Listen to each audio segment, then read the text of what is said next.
Hi, welcome to my tube. My name's Marge. I'm a Hale empath, and I just like having these little talks on the way I feel about things. And I spend a lot of time throughout the day. I'm a clarier. I'm ESP. I'm psychic. I'm all the. I'm an esoteric Sherlock. I'm a lot of things.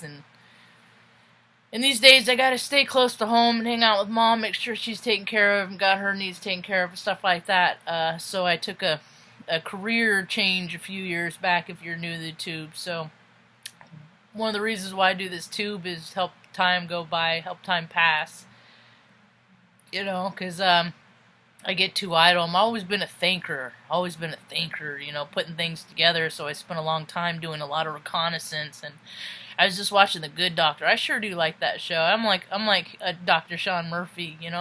I remember when I was a little girl, I was tested for everything, and they never knew what to do with me, and I just didn't get good grades. I couldn't pay attention and all this stuff. It's because I was always dreaming. I was always thinking of my past lives and dreaming about how I wanted my future to be without knowing what I wanted even. So I think I was diagnosed as a spectrometer, Asperger's, whatever you want to call it, on the spectrum. We're all spectrometers. Some of us are just a little bit farther towards one end than the other, and we're all clairvoyant and intuitive too, and most people just ignore that, and that's just really unfortunate. But now they're starting to come into it, and they can't ignore it, man. It's knocking on your door. Your intuition's knocking on your door. What I wanted to talk about is relationships today. Relationships are hard, and the theme that is coming up in astrology is a lot of this divine feminine healing that's happening, A lot of women healing coming in, There's been a lot of oppression. There's oppression, doesn't matter what your gender is, doesn't matter what the shade of your skin is, the color, it doesn't, we're just all just different freaking shades of the same color spectrum. It matters where your vibe sits. You vibe high in love, or you vibe low in freaking greed and control and all that freaking nasty egoic stuff. And there's quite a split in the world today, in the division, and more people are stepping into their heart, or more people are stepping into their ego, and who knows how the story's gonna unfold. A few weeks back it unfolded, ego was winning. We're freaking bombing crap in other countries where we have no business being again. Yep. Clear out those surplus warehouses, Let those contractors earn their money and all that stuff, and just keep that industrial wheel moving, Anyway, I was talking about relationships. When I was 15 years old, my mom had a major brainstem stroke. She was 38. And it was pretty much just her and me growing up. My brother popped in. He was around for a little bit, but he never really had any claim to us.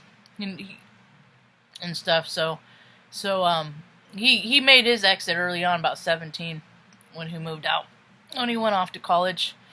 So I always tried to have a relationship with him, but he never really wanted to have one with me. I remember one time he freaking I never saw him much, and he was my big brother, and I loved him a lot. And I remember one time walking over to a friend's house, or walking to do something. I was always walking around Central Valley somewhere, because I never liked staying at home much. And I saw him in his buddy's truck, and he tried to freaking hide, and I saw him, and he pulled over, and he was really embarrassed, because his intention was to spend the weekend there, without me or mom knowing that he was there, so he wouldn't have to see us. So, he did give me a car when I was in high school, so that was cool. So it was like, he tried to help me here and there. It's just, he never really wanted to have any kind of relationship. So I let that one go a long time ago. And it's like nobody in my family has a relationship with each other. I always was like this little peacemaker that tried to get people to just love each other and get along and stuff like that. But I didn't know how the story played out before I came along until later. Now I don't do that anymore. Now I just let things be. So the storyline is playing out with the divine feminine healing and all this stuff, Because mom and I, she wasn't always, she did the best that she could with what she had, but there's lots of stories of neglect, and her boyfriends literally tried to kill me and things like that, and she'd wake us up in the middle of the night because they were after us, and it's kind of embarrassing when people that you don't know real well but you go to school with, they come home and you're hiding in their tent because that's where your mom left you, and because they're, and how do it's just all so awkward, So anyway, so I went on my journey throughout my life, and I was real angry at her for a long time, and I knew that I didn't love her, and all this stuff, and I had all these feelings of ill will, and I drank for about 13 years pretty heavy, and luckily for me I didn't die doing that. I did get some consequences, and after 13 years sober, after I got sober, and I was sober for 13 years, I drank again, and it was after I drank again that I came into the relays with all of these awakenings and realizations of my relationship with my mom.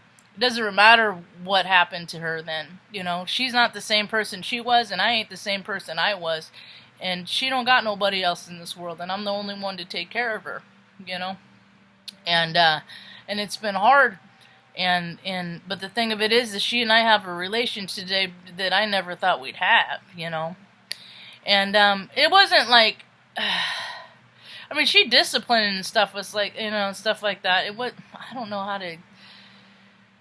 to describe it. The reason why I think it's so significant, too, is because I have her face, man. I got her face. People don't realize, man, when you're bad to freaking other, if I were to freaking be bad to her one day, God willing, the creek don't rise too much, I'm gonna freaking look like her. I'm gonna be in my 60s, I'm gonna be 69, almost 70, and I'm gonna look a lot like her, because I always have my whole entire life. And when I look in the mirror when I'm that age, I don't want to remember how I freaking was a jerk to her. And I'm not. We have our days, and we freaking get in arguments, and, she yells at me, and I try not to raise my voice, I freaking throw temper tantrums. Usually I try to just go stomp my feet outside, I'm one of those. I freaking just have so much energy, I just don't even know what to do with it, But in my favor, I've never put my hands on it in somebody, ever, out of anger, unless it was self-defense. So, and there's not a lot of people that can even say that, People are losing their self-control, man. They just don't got it. They just don't have it. I mean, they're freaking shorting out, man. It's so weird to see how these adult, grown-up people freaking lashing out and acting out like freaking children. That's because their sight, it's like they never maintain balance as the adult, as like the age, the aspect of where they were in the present with your inner child. So at some point your ego gets so big, your inner child is just has all the control and is running the whole show.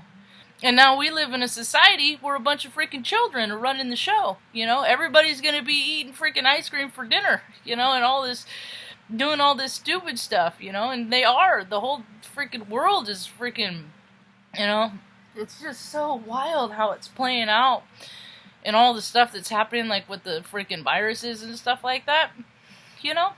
It's all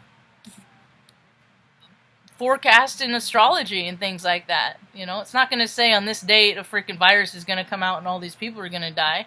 A lot of the alignments say that, there's a potential for freaking a lot of sickness and a lot of freaking imbalance. And that's what happens when there's imbalance, man. People dip low. That's what flus are. That's all a flu is. You've been doing too much of something. You've been pushing too hard in some area in your life, and you need to slow down or not do it. But how many people even listen to their body? Nope, they just listen to their ego. Gotta push through. Gotta get that paycheck. Gotta do the hustle. Gotta blah blah blah blah blah blah blah blah blah. You know what? And when I moved to Oregon and freaking had my career change and became mom's buddy, home caregiver, whatever you want to call it, I came into the realization that, I had to freaking learn self-care. I had to learn self-care because me freaking doing the same thing over and over every day. I gotta switch it up and vary it up, and do diet and, with what we eat, mix it up, because, God, I can't do Groundhog's Day, I don't have the mind for that, and she can sit and just do the same thing. She has no problem with it. She has no problem with it, but I do. So the good news is spring is just around the corner. It's been real rainy last 4 or 5 days. I've been it's like miserably rainy, so it's gonna start. I'm gonna start cleaning up, and I've been handing out my business cards quite a bit here lately. My snapbacks, pick your prize photography. Basically, I'll take your group shots, whatever. I'll take your shots for. I'll just hang out at any occasion that you see fit, and then I'll give you all the pictures. And you pay me whatever you think they're worth to you. I don't edit though. That's the only thing. I'm not gonna go through and edit them all and that stuff. You want to edit and add filters and all, that's your stuff. Good, but you'll find that you like the shots just fine the way they are. Maybe a little lightening here, a little darkening there, but besides that, you'd be surprised how pleased you'd be. I got some snack knacks, and I just want to share that. It makes it easier for me to freaking, temporarily share in people's joy and their experiences, and then go home and rest and recuperate and grab something for mom to eat along the way, couple hour window here and there. So when weather starts getting nicer, hopefully that'll pan out more, and get these dogs out and get them out in their little energies. They don't like going for walks much though, so they do like going to parks and stuff like that and running around. I'd like to have some acreage one day and just let them run free, just let them go, but I was thinking earlier today about self-proclaimed prophecy, and it's just manifestation. That's all it is. It's just synonyms for manifestation. And when I was a little girl, I was like, I'd be cool with, because I always knew that Mom and I'd end up hanging out with Mom, because when she had her stroke when I was 15, I promised her, she made me promise not to ever put her in a place, in assisted living or a home or anything like that. And so, all right, see what I can do.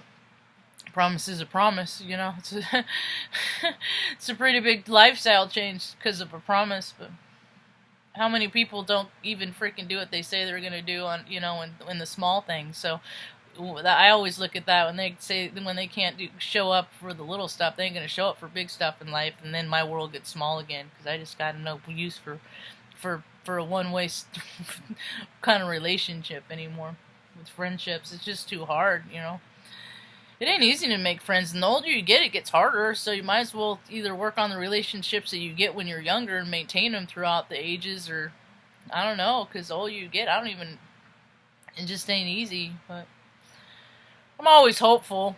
Every day's a new day. Every day's a chance that this is the day that could be the day, that your whole life could change, and it's a season for it. Anyway, I'm about done rambling for now. It's about all I got. Hope you have a rad evening. Peace.